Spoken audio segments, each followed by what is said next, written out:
In the year 2050, the world gazes upon Africa with a mixture of awe, respect, and perhaps a touch of envy. Gone are the tired stereotypes of a continent plagued by poverty, conflict, and dependency. Instead, Africa stands as a beacon of sovereignty, innovation, and unity.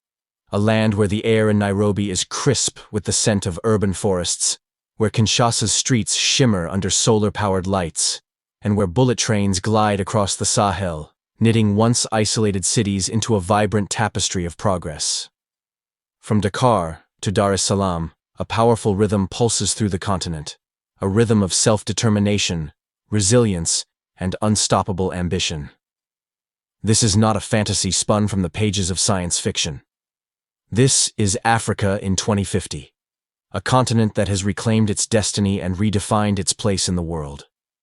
It is a story of transformation that began with a single spark in the 2000s and 20s, ignited by a young revolutionary from Burkina Faso named Ibrahim Traoré. His vision, radical, fearless, and unapologetically African, became the catalyst for a continent-wide awakening. But Traoré was not alone. His spirit inspired a generation of leaders, thinkers, and dreamers who refused to accept the status quo. They asked a simple yet profound question. What if every African country had an Ibrahim Traoré? The answer, built over decades of courage, ingenuity, and unity, reshaped a continent and, in turn, the world. This is the story of how Africa rose, not through miracles or foreign handouts, but through the collective will of its people, the brilliance of its youth, and the wisdom of its elders. It is a story of challenges met, systems rebuilt, and dreams realized. It is the story of a new Africa, born from the ashes of exploitation and the fire of determination.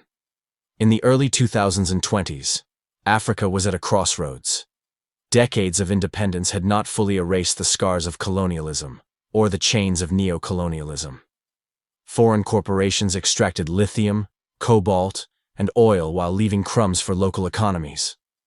Corrupt leaders, often propped up by external powers, siphoned wealth into offshore accounts. Youth unemployment soared, and frustration simmered in cities and villages alike. The continent's potential, its vast resources, vibrant cultures, and youthful population, was undeniable, yet it remained shackled by systems designed to benefit outsiders. Into this volatile landscape stepped Captain Ibrahim Traoré, a young military officer from Burkina Faso. In 2022, at the age of 34, he led a coup that ousted a government seen as complicit in the country's stagnation. But Traoré was no ordinary strongman. His speeches, broadcast across social media platforms like X, resonated with a clarity that cut through decades of despair. He spoke of sovereignty, not as a buzzword, but as a sacred mission. He called out the hypocrisy of foreign aid tied to exploitative contracts. He demanded that Burkina Faso's gold, uranium, and manganese benefit its people first. And most importantly, he listened to the farmers in Ouagadougou, the students in Bobo Dioulasso, and the mothers who had lost sons to violence and poverty. Traoré's actions matched his words. He nationalized key industries, renegotiated mining contracts, and invested in local agriculture.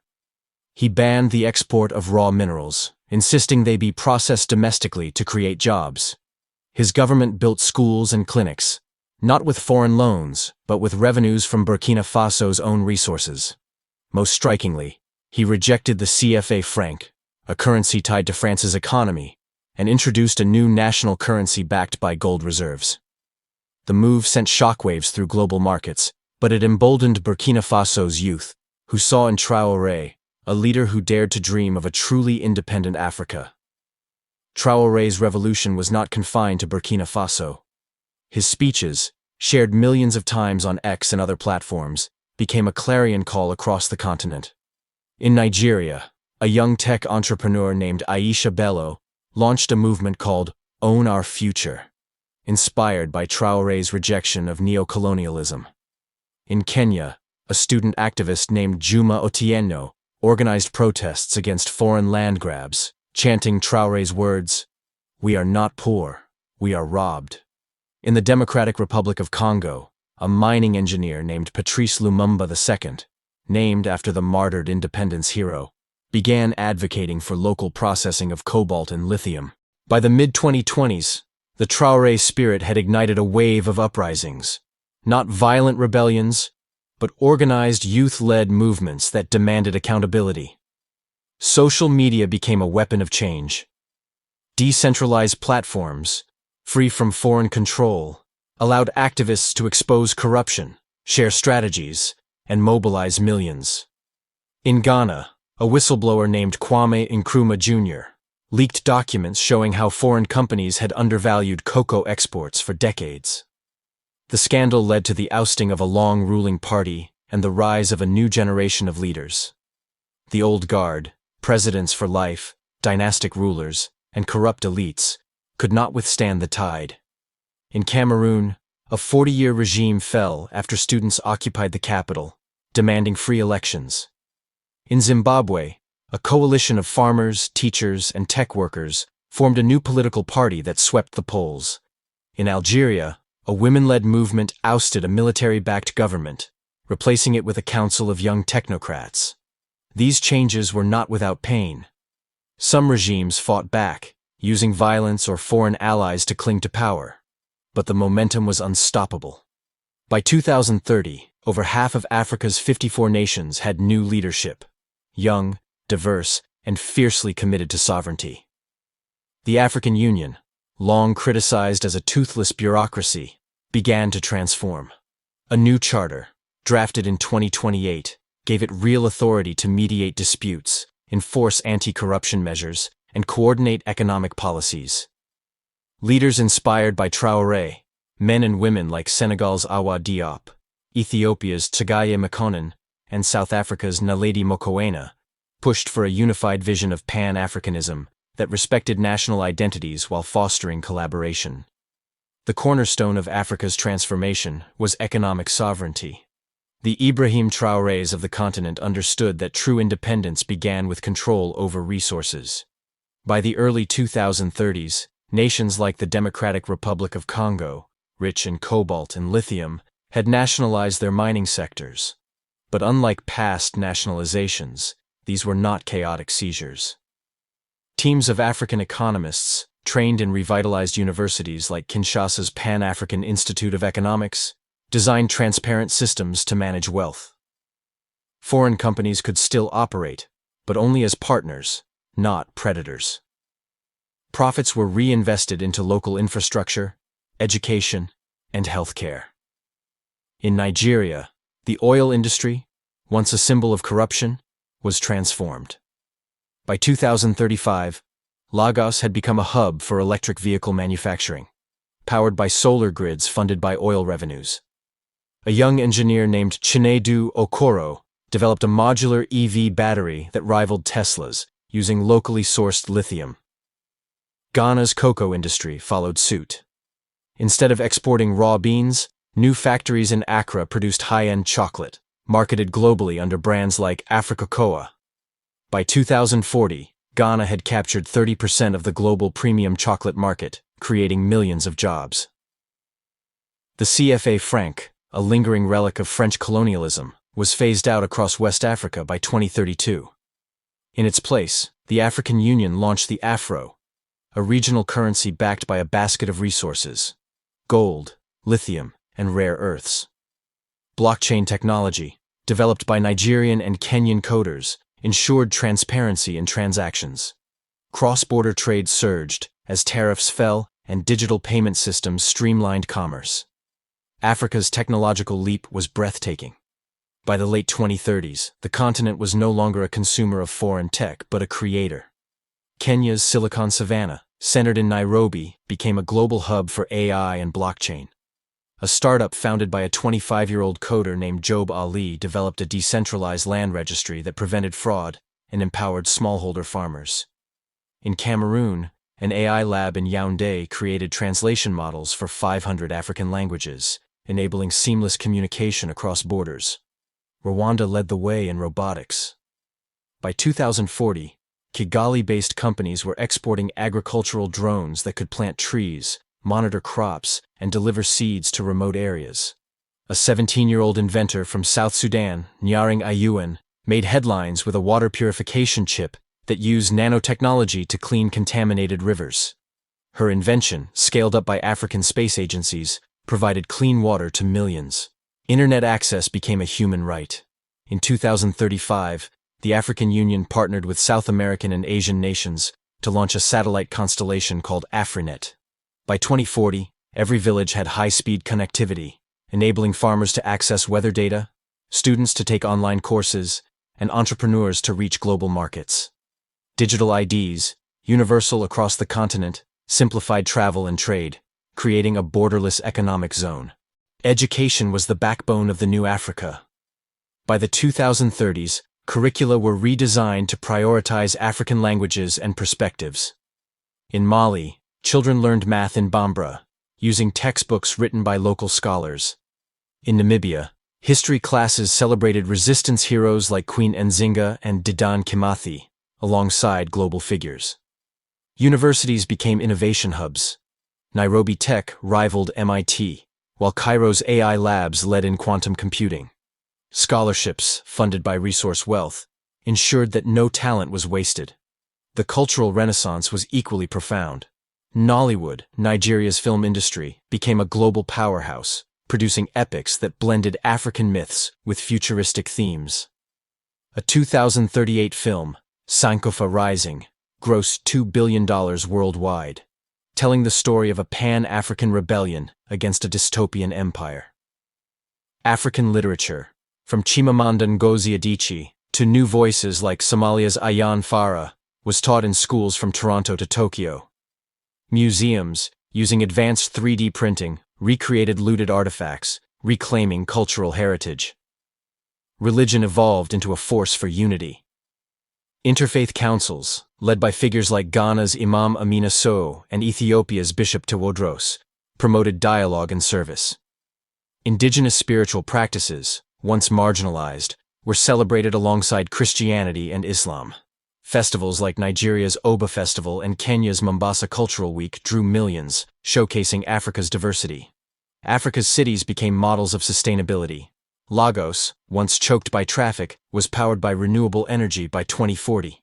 Vertical farms on skyscrapers fed millions, while AI-managed traffic systems reduced congestion.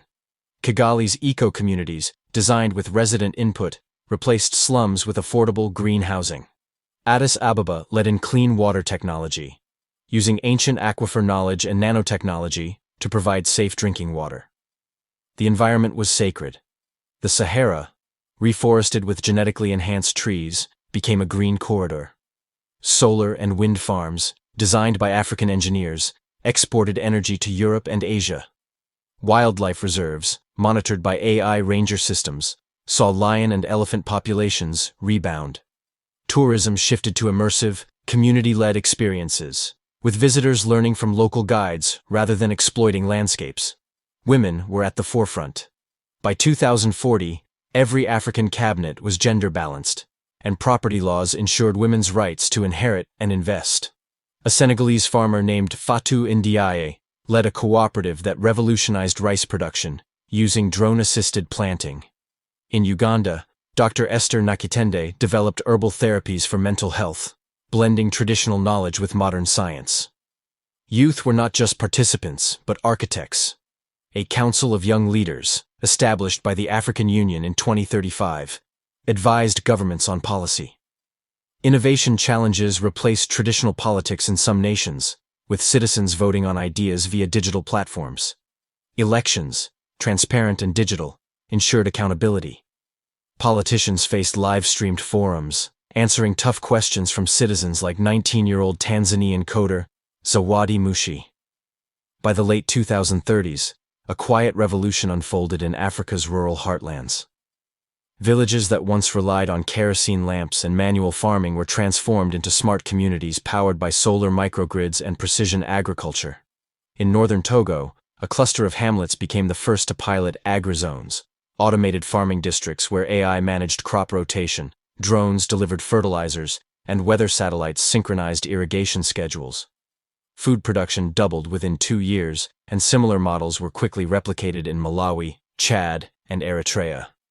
Farmers, once at the mercy of unpredictable rains, now had tools that rivaled any in Europe or North America. This transformation wasn't led by foreign investors, it was local. Engineers educated in reformed African institutions returned home, motivated not by salaries, but by purpose. A collective ethos had taken root across the continent. Development must be ours, or it is not development at all. Cooperatives replaced foreign-funded NGOs. Community banks issued microloans in regional currencies. And blockchain-backed land registries ended decades of disputes, giving families legal titles that had been denied for generations. Meanwhile, the African skies buzzed with ambition. The African Space Agency, headquartered in Addis Ababa, had launched 4 low-orbit satellites by 2041. These weren't just symbols of pride. They delivered real-world benefits.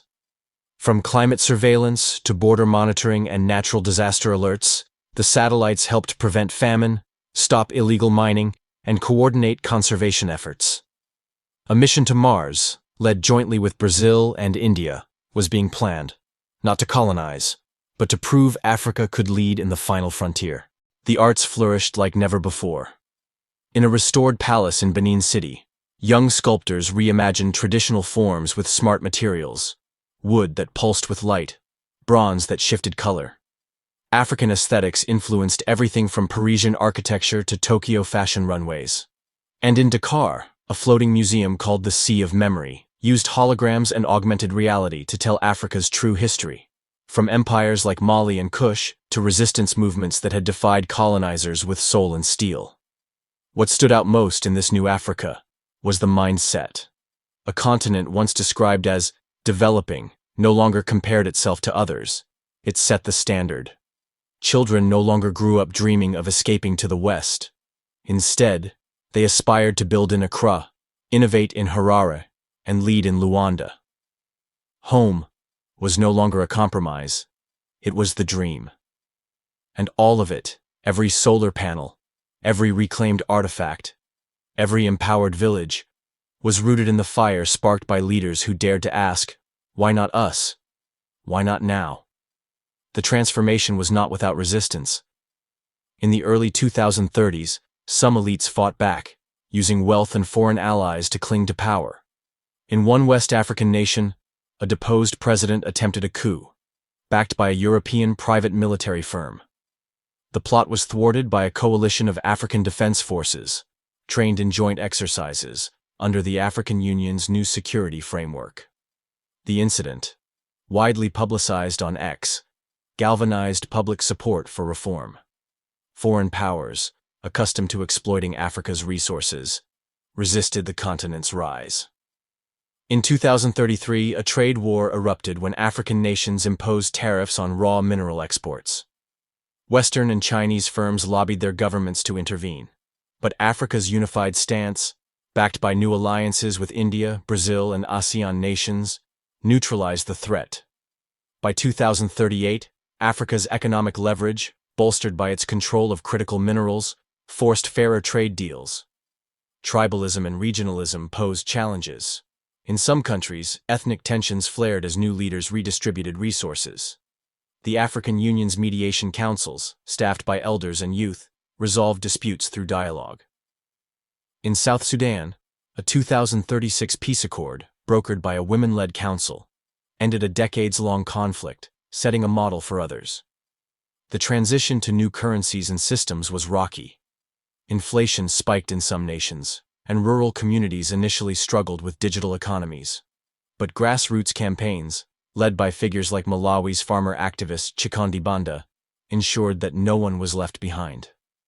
By 2040, universal basic income, funded by resource wealth, stabilized economies, and empowered citizens. By 2050, Africa was no longer a junior partner in global affairs. At international summits, African leaders like Nigeria's President Amara Okeke dictated terms, not pleas. The continent's green energy exports powered Europe's grids, while its tech innovations shaped global markets. Companies like Africhain and Rwanda's Agribot competed with Silicon Valley giants, African diplomats, trained in Pan-African academies, brokered peace deals in other regions, from the Middle East to Latin America. Africa's cultural influence was unmatched. Afrobeat dominated global charts, while African fashion, led by designers like South Africa's Thandiwe Zuma, set trends in Paris and New York. Nollywood streaming platforms like Afroflix had 500 million subscribers worldwide. Education systems, blending African wisdom with global knowledge, produced graduates who led in fields from AI to astrophysics. Socially, Africa had eradicated extreme poverty. Universal basic income, combined with job creation in tech, agriculture, and green energy, ensured dignity for all. Healthcare was universal, with drone clinics reaching remote areas. Malaria was eradicated by 2045, thanks to a vaccine developed in Uganda. Mental health, once stigmatized, was prioritized, with community-led programs reducing suicide rates. The African Union had become a model for regional governance. Its Pan-African Parliament, elected directly by citizens, passed laws on trade, environment, and security. The Trans-African Rail Network, completed in 2048, connected 48 countries, reducing travel times and boosting trade.